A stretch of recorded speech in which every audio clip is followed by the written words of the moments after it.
Make working with idiots more enjoyable. Working with idiots turns out to be tied together with hard problems, possibly more than we think. Having to deal with dim-witted office mates on a daily basis can put a strain on your health, even worse than smoking, excessive caffeine intake, and even consuming junk food.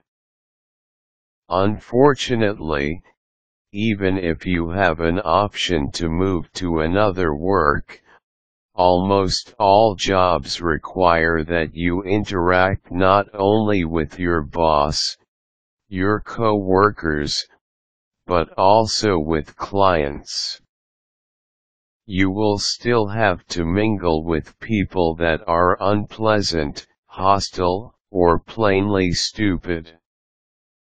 Learning to work effectively with such people can greatly improve not only your work environment but more importantly, your health.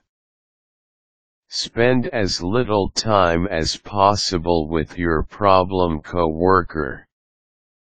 If and whenever possible, avoid interacting with coworkers who stresses you.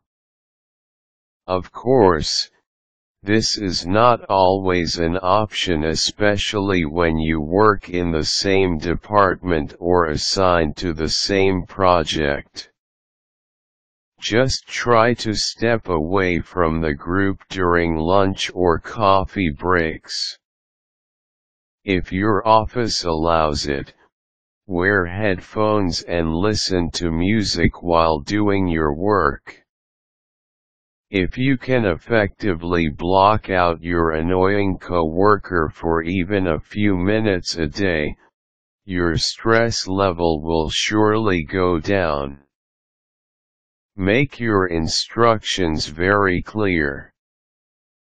Avoid putting yourself in situations where you have to suffer from a stupid coworker's mistake. If anything needs to be done, make sure that you make your instructions idiot-proof so that the other person will really have no cause to do things incorrectly. For example, instead of saying, "Please handle this contract," state exactly what you want to be done with it. Say, "I need you to have this document signed by Mr. and _. Return it to me personally as soon as it has been signed." Air out your grievances in a non-threatening way. If the situation between you and a coworker is getting out of hand and your work performance is starting to get affected, try talking to that person. Make sure that you approach him or her in a non-confrontational manner. Otherwise, your coworker could become defensive, rendering your attempt futile.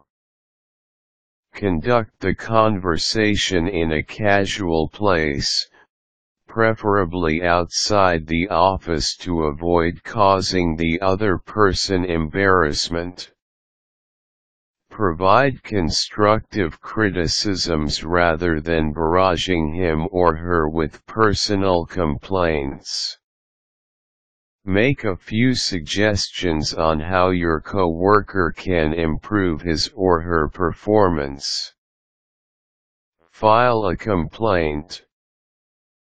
If, after you have tried having a conversation, your coworker persists to drive you crazy from his or her mistakes, it is time to talk to somebody higher in the management ladder. This is a tricky step to take because you don't want to sound like you are not a team player. Additionally, If you do not have supervisory duties, you could be overstepping boundaries by pointing out your coworkers' mistakes. If all else fails, prioritize your health and find a new job. Life is simply too precious to waste on work that could cause your heart to give out eventually. Who knows? Your next set of coworkers could prove to be better and smarter, or at the very least, less stupid.